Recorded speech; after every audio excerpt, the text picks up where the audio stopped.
아멘. 우리 누가복음 9장 18절부터 27절을 통해 고백하라, 따라가라, 전하라 라는 세 가지 명령사를 함께 묵상하면서 오늘 말씀을 함께 나누기를 원합니다. 무엇을 고백할 것인가? 누구를 따라갈 것인가? 무엇을 전할 것인가? 이런 질문을 하면서 오늘 말씀을 함께 나누기를 원합니다. 질문을 합니다. 여러분, 누가복음 9장 18절을 우리가 읽었는데, 여러분 누가복음 9장 18절 전에 어떤 이야기가 있었는지 혹시 기억하시나요? 2주 전에 제가 누가복음 9장 10절부터 17절을 통해 말씀을 전했습니다. 기억을 해야 됩니다. 왜냐하면 어떤 일이 있었는지가 오늘 말씀에 중요한 역할을 하고 있다는 겁니다. 오늘 여러분의 얼굴 표정을 보니까 대부분 기억을 못하는 것 같습니다. 제가 오늘 담임 목사가 돼서 첫 설교를 하는 많은 부담감을 갖고 왔는데, 오늘 하나님이 제 마음을 만져주시고 평안을 주십니다. 왜냐하면 성도들은 말씀을 기억 못하는구나 라는 확신을 주셔서 오늘 제 마음 평상시 제가 한 대로 오늘도 하겠습니다. 아멘. 어떤 이야기가 있죠? 오병이에요. 이제 기억나죠? 빵 5개와 물고기 2마리로 이제는 안다는, 그때 10초 전에는 막 고개를 숙였는데 제가 오병이에요 얘기를 하니까 고개를 드시면서 회복이 일어납니다. 빵 5개와 물고기 2마리로 남자 5,000명 플러스 여성 플러스 아이들 다 배불리 먹고 12바구니가 남는 요한복음의 제가 제일 좋아하는 기적을 우리가 2주 전에 묵상해 봤습니다. 오늘 예수님에게는 오병이의 기적 이후에 엄청난 위기가 다가왔습니다. 예수님의 인기가 엄청나게 높아졌습니다. 더 많은 사람들이 예수님을 따라오기 시작했습니다. 더 많은 사람들이 예수님을 만나기를 원했습니다. 예수님을 통해 제자들은 국무총리가 되기를 원했고 재무부 장관이 되기를 원했고, 제자들은 예수님을 통해 예루살렘에 예수님이 왕이 되시고 본인들이 오른팔 왼팔 역할을 할 것을 기대하면서 오병이의 기적을 맛보았습니다. 또한 많은 사람들이 예수님께서 주신 그 빵과 물고기를 먹고 본인의 집으로 동네로 돌아가서 예수님에 대한 이야기를 할 수밖에 없었습니다. 그러므로 오늘 예수님의 인기, 또 예수님을 향한 사람들의 마음은 폭발하고 있었습니다. 점점 예수님을 바라보고 있었습니다. 여러분, 위기는 언제 찾아옵니까? 우리의 인생이 잘 될 때, 사람들이 우리에게 박수 쳐줄 때, 부흥할 때 위기가 찾아온다는 겁니다. 어떻게 보면 누저지 온누리 교회 하나님께서 우리에게 위기를 주고 있는 것 같아요. 그러나 우리가 깨어있고 주님을 붙잡고 있고 기도하는 교회가 된다면, 여러분 오늘 이 오병이의 기적 이후에 오늘 예수님은 제자들에게 질문하세요. 너희는 나를 누구라고 말하느냐? 오병이의 기적의 이유. 오늘 이 말씀을 통해 하나님께서는 저와 여러분을 진리의 사람으로 만들기를 원하신다는 겁니다. 그 진리의 사람, 그 진리는 요한복음 8장 32절에 진리가 너희를 자유케 한다고 했습니다. The truth will set you free. 요한복음 8장 32절에 말하고 있는 그 진리는 바로 예수 그리스도입니다. 하나님께서는 다른 말로 저와 여러분을 예수님의 사람으로 만들기를 원하신다는 겁니다. 오늘 우리가 예수님의 사람이 되기 위해서는 오늘 제가 설교 제목을 통해 세 가지 명령사를 드린 것처럼 우리는 예수님을 고백해야 되고요, 우리는 예수님을 따라가야 되고, 우리는 예수님을 전해야 된다는 것을 잊지 않고 오늘 그 예수님 앞에 달려가는 저와 여러분의 삶이 되기를 주의 이름으로 축복합니다. 오늘 첫 번째 우리가 해야 될 일은 진리를 고백하라는 겁니다. 진리이신 예수 그리스도를 고백하라고 오늘 성경은 말하고 있습니다. confess라는 단어죠. 어떤 고백을 하고 계십니까? 우리가 찬양을 하면서 예수님을 향해 고백했습니다. 오늘 우리는 찬양을 부르면서 예수님에게 우리가 주님을 얼만큼 사랑하고 있는지 고백했습니다. 우리 찬양을 부르면서 우리가 주님이 나의 전부인 것을 고백했습니다. 오늘 말씀을 함께 보길 원합니다. 18절과 19절 말씀 같이 한번 읽어보겠습니다. 한 번은 예수께서 혼자 기도하고 계셨습니다. 제자들도 함께 있었는데 예수께서 물으셨습니다. 사람들이 나를 누구라고 하느냐? 제자들이 대답했습니다. 세례자 요한이라고도 하고 엘리야라고도 합니다. 옛 예언자 중 한 사람이 되살아났다고 하는 사람도 있습니다. 여러분 18절로 돌아가면요, 예수님이 혼자 기도하신 후에 제자들에게 질문을 하세요. 사람들이 나를 누구라고 하느냐? 사람들이 나를 누구라고 하느냐라고 질문하십니다. 그 질문에 제자들이 19절에 이렇게 대답합니다. 세례자 요한이라고 하는 사람도 있고요, 예수님 엘리야라고 하는 사람들도 있고요, 또 그리고 예언자 중에 한 사람이라고 말하는 사람들이 있습니다. 특별히 예수님의 그 오병이의 기적을 보면서 많은 사람들이 예수님을 따르기를 원합니다. 예수님을 보고 놀랐던 사람들이 예수님에 대해서 많은 얘기를 하고 있습니다. 지금 예수님 인기 짱입니다. 사람들이 예수님을 너무 좋아하고 있습니다. 제가 예수님 우리 한번 들어갈까요? 때가 온 것 같습니다. 이제 예루살렘으로 들어가서 저희들이 할 테니까 그냥 예수님 그냥 오시면 돼. 여기 빵 먹었던 사람만 불러도 로마 사람들 물리치고 예루살렘에 딱 들어가서 예수님 자리를 제가 준비했습니다. 그냥 가시죠. 제가 좀 오버한 것 같은데 그런 얘기를 합니다. 그런 얘기를 하는 것 같아요. 근데 예수님이 20절에 한 번 더 질문하세요. 20절 보십니다. 그러자 예수께서 물으셨습니다. 그러면 너희는 나를 누구라고 하느냐? 너희는, 제자들에게 묻습니다. 다른 사람들이 나를 세례자 요한이라고 얘기하고, 다른 사람들이 나를 엘리야라고 얘기하고, 다른 사람들이 나를 예언자라고 말을 한다면 더 중요한 질문, 너희는 나를 누구라고 하느냐? Who do you say I am? 제자들에게 12명의 제자들을 주목하시고, 지금 다 떠났죠. 오병이의 기적을 맛본 사람들은 배불리 먹고 다 집으로 돌아갔습니다. 지금 예수님과 제자들만 남아 있습니다. 오늘 예수님은 제자들에게 질문하세요. 프라이빗하고 개인적인 질문입니다. 너희는 나를 누구라고 하느냐? 그리고 20절에 베드로가 대답했습니다. 하나님의 그리스도이십니다. 하나님의 그리스도이십니다. 많은 신앙인들이 다른 사람들이 믿는 예수님, 다른 사람들이 고백하는 예수님을 믿고 있습니다. 많은 자녀들이요, 부모님이 믿고 있는 예수님을 믿고 있습니다. 혹시 여러분 중에 여러분의 그 믿음, 이 고백이 다른 사람이 믿는 예수님의 고백이 되지 않기를 주의 이름으로 축복합니다. 나의 고백이 되길 바랍니다. 나의 신앙의 고백이 되기를 바랍니다. 그게 주기도문이든, 그게 사도신경이든, 그게 찬양이든, 그게 이런 고백이든, 주님이 나를 사랑하십니다. 나도 주님을 사랑합니다. 주님은 나의 힘이십니다. 주님은 나의 방패이십니다. 주님의 말씀은 영원합니다. 주님의 약속은 하나도 땅에 떨어지지 않습니다. 아멘 안 하는 거 봐요. 그 고백이 없는 거예요. 아무도 다른 사람의 믿는 고백을 그냥 따라하는 것 뿐이에요. 오늘 예수님은 제자들에게 너희는 나를 누구라고 하느냐? 그 제자들 중에 이런 고백이 있었을 거예요. 저는 예수님이 세례자 요한 같아요. 나는 예수님 엘리야 같아요. 나는 예수님 옛날에 예언자들 같아요. 근데 예수님은 제자들을 보시고 두 눈으로 보시고 너희는 나를 누구라고 하느냐? 주일에 설교를 듣고 예수님은 그런 분이라고 합니다. 다른 사람의 간증을 듣고 예수님은 그런 분이라고 합니다. 거기서 끝납니다. 내 신앙의 고백이 없습니다. 의존적인 신앙이 그칩니다. 하지만 오늘 예수님은 우리에게 직접 물어보십니다. 마크야, 너는 나를 누구라고 하느냐? 너는 나를 누구라고 하느냐? 우리 부모가 자녀에게 물어보잖아요. 너는 누구의 아들이냐? 너는 누구의 딸이냐? 그럼 아이들이 이렇게 고백합니다. 엄마, 아빠.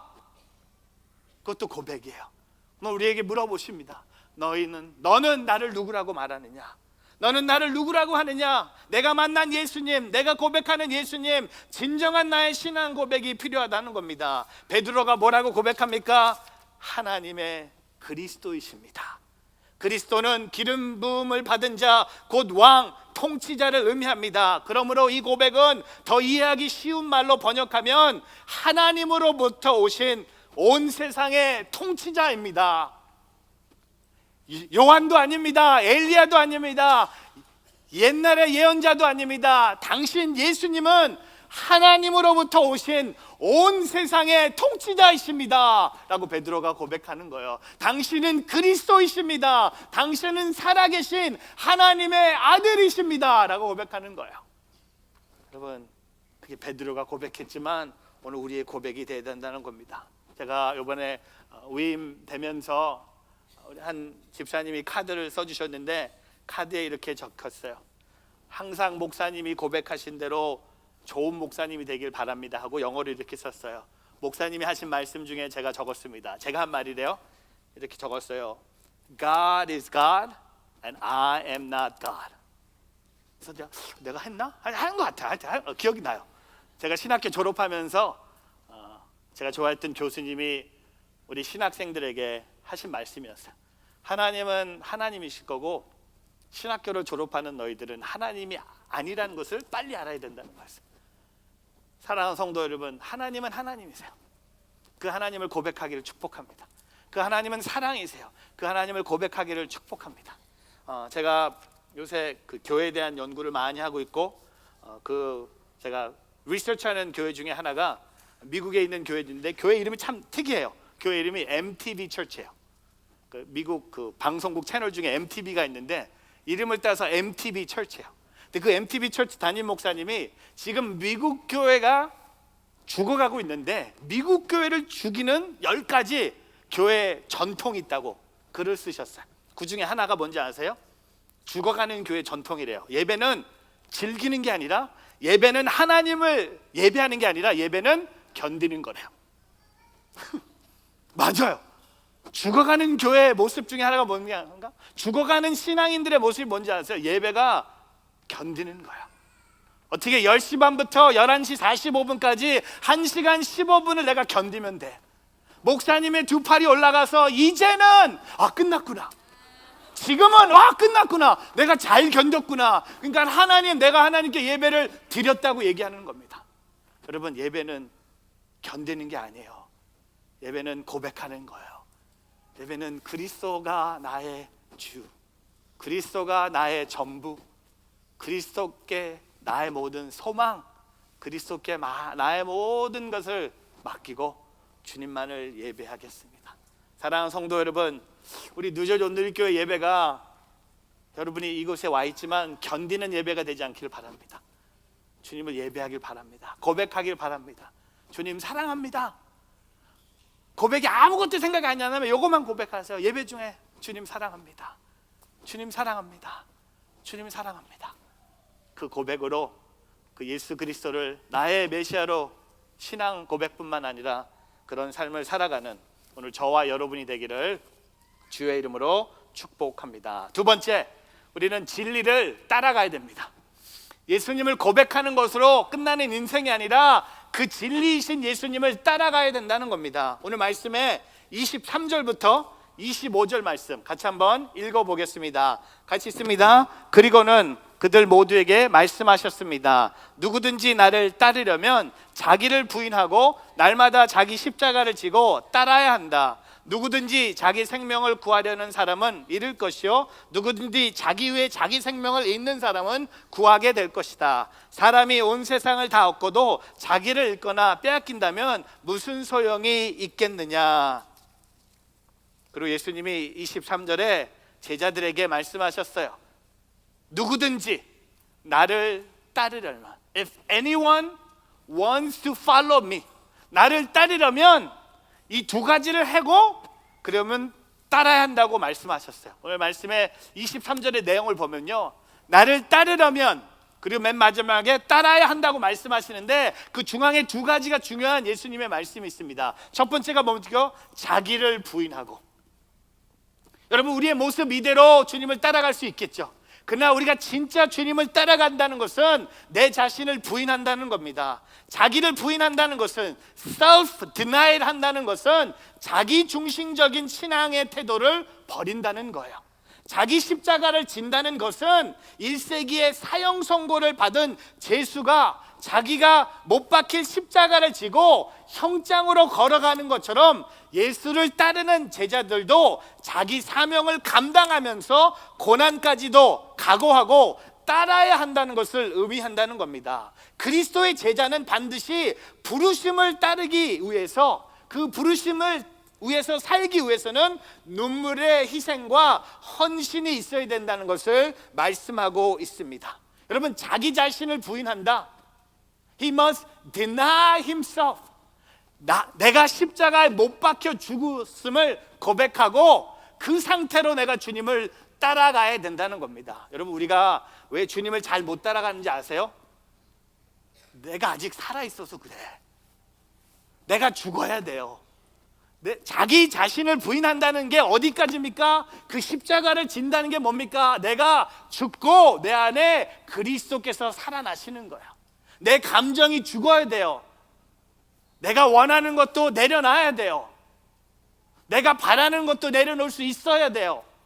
내가 예수님을 통해 얻고 싶은 것도 포기할 줄 알아야 된다는 겁니다. 여러분, 자기 자신을 부인하고 날마다, 여러분 예배마다가 아니에요. 날마다, 주일마다 뿐만 아니라 월요일에도, 화요일에도, 직장에서도, 한국에서도, 니카라과에서도, 도미니카에서도 밤에 낮에, 아까 우리가 찬양한 것처럼 밤에도 낮에도 어제도 내일도 그 주님을 따라가며 살아가는 오늘 저와 여러분의 삶이 되기를 주의 이름으로 축복합니다. 디트릭 반하퍼가 이렇게 고백하죠. 십자가는 우리 모두를 위한 것입니다. 여러분, 십자가가 뭘 상징합니까? 내 자신을 부인하고요, 내가 날마다 십자가를 졌다는 겁니다. 저는요, 여러분이 진짜 예수님을 따라가는 사람처럼 세상에 나가서 살기를 주의 이름으로 축복합니다. 여러분, 세상 사람들에게 여러분이 교회 다닌다고 말해주세요. 보여주세요. 숨기지 마세요. 어떤 사람은요, 제가 일터에 가서 신앙에 대해서 말을 하지 않는다고 해요. 일터에 가서 본인이 교회 다니는 것을 말하지 않는다고 해요. 제가 처음 들었을 때는 되게 겸손하다고 생각했어요. 근데 자주 들으니까 겸손한이 아니야. 창피해서 그래요. 여러분, 담대히 말하세요. 그들 앞에서 기도하세요. 왜 식사 기도할 때 테이블 밑에 내려갔다 올라옵니까? 잠깐만요. 그리고 무슨 회식 있다 그러면 따라가세요. 술 주면 안 마신다고 얘기하세요. 교회 다니기 때문에 그 대신 콜라 주세요 하세요. 그리고 같이 건배도 해주세요. 그리고 여러분은 콜라 마시세요. 그러다 보면 언젠간 알 거예요. 언젠간 그들의 삶에 어려움이 찾아왔을 때 여러분을 찾아올 거예요. 성경책 큰 거 책상 위에 올려놓으세요. 생명의 삶 사무실에서 영상으로 볼 때 풀 화면으로 보세요. 8분의 1 화면으로 보지 마세요. 블루투스로 혼자 듣지 마세요. 사무실에 찬양이 들리게 하세요. 왜? 그게 나의 삶이라면, 그게 나의 삶이 아니라면 하지 마세요. 근데 그게 내가 따르는 예수님의 모습이라면 보여주세요. 우리는요, 자기 자신을 너무 많이 부인해서 세상 사람들이 모를 정도야. 스탑! 보여주세요. 여러분 모습 그대로. 월요일 날 제가 항상 얘기하는 게, 저는 설교하러 여기 올라오지만 설교하는 나의 목소리하고요, 설교 후에 나의 목소리는 같아야 돼요. 종종 제가 만난 목사님들 보면 설교하실 때 목소리랑 이 예배 끝난 후에 그분의 목소리가 다를 때가 있어요. 똑같아야 된다고 생각합니다. 우리가 어디에 있든지. 우리 주님을 따라가길 바랍니다. 여러분, 따라가는 것이 신앙이에요. 리더십은 내가 어떤 사람을 인도하는 것만이 리더십이 아니라, 리더십의 핵심은 뭡니까? 팔로워십이에요. 내가 주님을 따라가지 못하는 자가 어떻게 하나님의 사람들을 리더할 수 있겠습니까? 제가 담임 목사로서 예수님을 따라가지 않으면 저는 이 교회를 인도할 수 없는 거예요. 오늘 저와 여러분 삶 속에 십자가가 우리의 모든 것임을 고백하고 승리하며 살아가는 오늘 저와 여러분의 삶이 되기를 주의 이름으로 축복합니다. 빈슨 헤비너가 이렇게 고백합니다. 우리 주님이 하셨던 십자가를 지는 삶과 순종에 대한 말씀은 작은 글씨로 적혀 있지 않다는 겁니다. 그래서 계약서 앞편에 크게 적혀 있다는 겁니다. 십자가를 지는 삶과 순종을 너무 작게 여기지 말라는 겁니다. 숨기지 말라는 겁니다. 보여주라는 겁니다. 십자가 목걸이 큰 거 사세요. 자동차에 범퍼 스티커 많이 붙이세요. 보여주세요. 괜찮아요. 내가 예수님을 따른다는 것을, 진리를 따른다는 것을 보여줄 수 있는 오늘 저와 여러분의 삶이 되기를 주의 이름으로 축복합니다. 그리고 마지막, 진리를 고백하고 진리를 따르고 세 번째 뭡니까? 진리를 전하라는 겁니다. 전하라. 이 전하라는 이 영어 단어가 생각이 안 났어요. 고백하라 쉬워요. confess. 그 다음에 따르라 follow. 근데 이 전하라 한 3번 지나갔어요. 첫 번째로 생각난 영어 단어가 spread. 빵에 잼을 이렇게 바르는 것처럼 spread 하는, 어제 돌잔치에서 빵, 이것도 전하는 방법인데 이건 아닌 것 같아요. 그리고 조금 이따 share, 서로 나누는 거잖아요. 근데 그건 아닌 것 같아요. 근데 제가 기도하다가 하나님이 3번째 영어 단어를 주셨어요. 역시 목사의 단어예요. 목사님이 갖고 있는 vocabulary 뭔지 아세요? preach. 가서 전하라는 거면요, 가서 복음을 선포하라는 거야. 예수님을 내가 고백한다, 그게 나의 신앙의 고백이라면 내가 예수님을 따라가겠습니다라고 고백한 자만이 예수님을 전할 수 있는 거야. 여러분, 예수님을 따르지 않는 자가 어떻게 예수님을 전하겠습니까? 예수님을 나의 구세주로 신앙 고백하지 않는 사람들이 어떻게 예수님을 전하겠습니까? 세상이 오늘 저와 여러분의 교회를 손가락질하는 이유가 뭡니까? 예수님을 고백하지 않고 예수님을 따르지 않는 사람들이 나가서 진리를 전한 거야. 그 진리가 진짜 진리가 아니에요. 거짓이었어요. 근데 저와 여러분이 예수님을 고백하고 예수님을 따름으로 또한 그 진리를 전할 수 있는 우리 모두가 되기를 바랍니다. 진리를 믿고 진리를 따른 제자는 반드시 진리를 전할 수밖에 없다는 거예요. confess하고 follow한 자들만이 주님을 preach할 수 있다는 겁니다. 오늘 말씀에 26절과 27절이에요.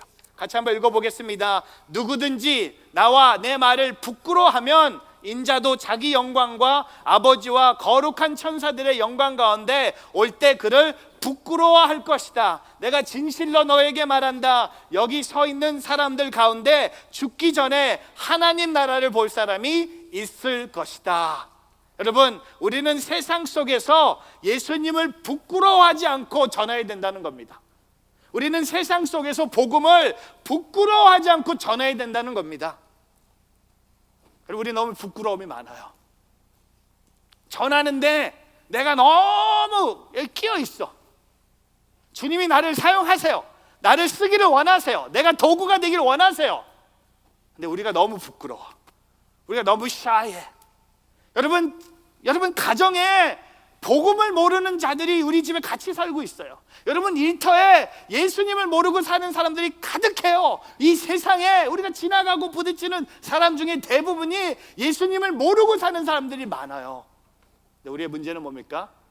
예수님을 부끄러워해요. 복음을 부끄러워해요. 아까 그 MTB 처치에 또 한 가지 죽어가는 교회 전통이 뭔지 아세요? 선교는 멀리 가는 거래. 선교는 멀리 가는 거야. 근데 제가 보니까요, 그걸 교회에서 가르친 거예요. 저도 저 첫 선교, 제가 90년도 도미니카 공화국의 첫 여름 선교를 갔습니다. 8명이 뉴욕 교회에서 4명, 시카고 교회에서 4명 해서 8명이 도미니카 공화국의 첫 선교를 제가 갔어요. 일주일 안 갔습니다. 그때 제 영성이 참 좋았는지 40일. 그때는 여름 선교가 40일이었어요. 그때는 여름 선교가 보통 한 달이었어요. 지금은 뭐 월요일 날 갔다 토요일 날 와.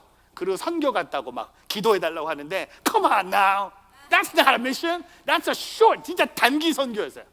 근데 short 선교인데 우리는 좀 약간 긴 short한 그런 선교였는데, 근데 그러니까 저도 그걸 배운 거예요. 교회에서 뭘 가르치냐? 선교는 비행기 타고 가는 거야. 선교 가는데 외국에 나가야 돼요. 여권이 있어야 돼요. 선교사님이 있어야 돼요. 그게 우리가 가르친 선교라는 겁니다. 전하는 자가 누구예요? 여름 선교 가는 사람만 전하라고, 나머지는 기도하고 재정 후원하라고 얘기해요. 여러분, 진리를 전하기 위해서는요, 선교는 멀리 가는 게 아니에요. 우리의 가정이 될 수 있고, 일터가 될 수 있고, 여러분의 이웃이 될 수 있는 거예요. 친구가 될 수 있는 거예요. 제가 여러분 잘 아는 책, 철로 역정이라는 책이 있죠. The Pilgrim's Progress라는 책이 있습니다. 이 책을 쓰신 잔 버년, 복음을 전하는 가운데 핍박을 받아 감옥에 갇히게 됐습니다. 그는 감옥 속에서 이렇게 기도합니다. 주여, 저는 생명이 다하는 그 시간까지 복음을 전하고 싶습니다. 그러니 저를 어서 이 감옥에서 내보내 주십시오. 그러자 하나님의 음성이 들려왔습니다. 내 은혜가 내게 족하도다. 이는 내 능력이 약한 데서 온전하여집니다. 그 음성을 들은 잔 버녀는 감옥에서도, 다시 얘기할게요, 감옥에서도 하나님의 은혜가 있음을 깨닫고 감옥 안에서 글을 써서 복음을 전하기로 시작합니다. 그렇게 12년 동안 감옥에 있으면서 영적인 체험을 하고 기록된 책이 바로 이 책, The Pilgrim's Progress, 철로 역정이라는 책을 쓰게 됩니다. 사랑하는 성도 여러분, 감옥에서도 복음을 전할 수 있다면 오늘 저와 여러분은요, 이 진리이신 예수님을 전하라고 오늘 주님이 말씀하고 계십니다. 우리의 가정, 우리의 자녀들에게 제가 동영상 하나를 준비했는데요, 우리 한국의 김장한 목사님 아시죠? 빌리그램 목사님을 그 여의도 광장에서 집회하실 때 통역하셨던 김장한 목사님이 계세요. 근데 김장한 목사님의 사모님이 미국 분이세요. 근데 오늘 동영상에 나오는 주인공은 김장한 목사님의 아드님이세요. 김요셉 목사님인데, 김요셉 목사님이 한국에서 자라면서 아빠는 한국 사람, 엄마는 미국 분이었는데 한국에서 자라면서 본인이 겪었던 도시락 이야기를 CGN에서 보여주셨는데 여러분께 나누기를 원합니다. 이게 단순히 도시락의 이야기가 아니라 어머님이 아들에게 예수 그리스도를 전한 이야기예요. 함께 보겠습니다. 4학년이 돼서 선생님이 그러시는 거예요. 내일부터 벤또 싸라. 그래서 도시락을 싸와야 돼. 그래서 학교에 갔더니 애들이 점심시간 되기 전부터 물어보는 거, 쉬는 시간마다. 너 못 싸왔냐고. 그래서 난 모르겠어요. 엄마가 점심 때 열으라고 그래서 안 열는. 점심시간이 됐어요. 한 명씩 도시락을 열어보세요. 도시락 개막식 날이더라고요. 첫 번째 애가 도시락을 딱 열었는데 얘는 좀 가난한 집 아이였어요. 꽁보리밥에 콩자반이 반찬 그릇에 있더라고요. 두 번째 아이는 부잣집 아이예요. 흰 쌀밥 위에 계란 후라이가 놓여져 있고 장조림이 있었어요. 전 열심히 기도하기 시작했습니다. 하나님, 혹시 우리 엄마가 콩자반 싸줬으면 물을 포도주로 바꿔주는 예수 그리스도의 능력으로 장조림 나오게 해 주시옵소서. 그리고 제 책가방 속에 우리 엄마가 싸주신 도시락을 꺼냈어요. 두렵고 떨리는 마음으로 이 신문지를 풀었죠. 그리고 도시락 뚜껑을 딱 열었어요. 그런데 꽁보리밥도 아니고 장조림도 아니라 우리 엄마가 햄앤치즈 샌드위치를 싸주신 거예요. 햄앤치즈를 보는 순간 60명의 눈이 제 눈보다 더 커지더라고요. 와, 저는 이걸 어떻게 하나? 우리 친구들이 날 다 쳐다보는데 그런 목소리가 막 들리는 것 같아. 너는 튀기야, 너는 눈에 튀어. 내가 그렇게 한국 사람 되려고 바등바등거리고 몸부림쳤는데 샌드위치로 엄마가 한순간에 도시락을 덮어버리고요, 집으로 도망갔어요. 너무 가면서도 저는 막 화가 나더라고요. 근데 누구한테 화를 내야 될지 정확하게 모르겠어요. 막 분노가 끓어오르는데 지금 돌아보니까 제 아내는 궁극적으로 하나님한테 주먹질하고 있었더라고요. 집에 가서 제 방에 들어가서 문을 탁 닫고 울고 있는데 어머니가 조용히 들어오셨는데 저는 엄마가 인기척이 뒤에 있는 걸 알고, 엄마 왜 샌드위치 사줘서 내 인생 망쳤어? 학교 안 갈 거야. 어머니 딱 안아주시더니 Joey, I understand. 요셉아, 내가 이해해. 그러는 거예요. 엄마, 나 왜 한국 학교 가야 되냐고, 나 왜 우리 여기 살아야 되냐고 막 엄마한테 따뜻이 물어봤는데 그때 우리 어머니가 I need to tell you why. 왜를 설명해 줄게. 엄마가 아빠랑 한국에 온 이유가 있어. 할머니한테, 큰어머니 또 사촌들한테 예수님의 사랑을 전하고 싶어서 왔는데 오늘 엄마는 오늘 요셉이한테 예수님 얘기해 줘야 될 것 같아. Joey, Jesus loves you just the way you are. 요셉아, 예수님은 너를 그 모습 그대로 사랑하셔. 어렸지만 저에게 그것은 진짜 복음이었어요. 로마서는 말하잖아요. 우리가 아직 죄인 되었을 때 하나님께서 우리를 자기의 사랑을 확증하셨다. 그게 복음이더라고요. 제가 그날 굉장히 중요한 게 달라졌어요. 외모는 아무것도 안 달라졌어요. 진노의 자녀에서 은혜의 자녀로 하나님이 바꾸어 주셨어요. 그래서 제 영혼에 하나님의 자녀로서 살 수 있는 은혜가 생긴 것이죠. 제가 우리 아들 도시락을 준비하고 싶은 마음이 생겼습니다. 그 안에다가 장조림하고 청국장을 넣어주면 학교에서 울고 집에 오면 그 아들에게 내가 예수님을 전할 수 있는 기회가 생기지 않을까 생각도 해봤는데 너무 감동이 아닙니까? 엄마가 아들에게, 지금은 목사님이 되셨고 사모님이 아들에게 예수님의 사랑을 전한 그 모습. 여러분, 복음은 누군가 나에게 그 복음을 전해서 제가 여기 서 있는 것처럼, 누군가 여러분에게 예수 그리스도를 전한 것처럼 여러분으로 끝나면 안 되겠죠. 우리가 가서 나가야겠죠.